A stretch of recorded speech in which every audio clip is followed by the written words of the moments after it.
খালি করে প্রক্রিয়া প্রতীক বসায় যাতে গাণিতিক বাক্যটি সঠিক হয়। এখানে আছে 1 নম্বর 9 খালি ঘর 7 সমান 1260 খালি ঘর 20।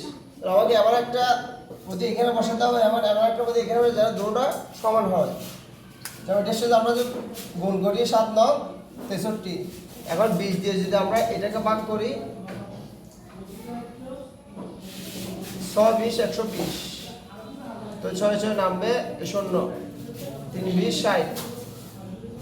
তাহলে এখানে কত হবে ভাগ, যদি এটা ভাগ করছি তাহলে এটার সাথে গুণ করলে 63 এবং 20 দিয়ে এটাকে ভাগ করলে 63, তাহলে এটা উত্তর হয়ে গেছে। এখন আমরা কি করবো 87 থেকে 38 কি করবো বিয়োগ করব। তো 87 থেকে যদি আমরা 38 বিয়োগ করি এখানে 17 17 8 গেলে কত 9, 7 7 থেকে 3 গেলে 4।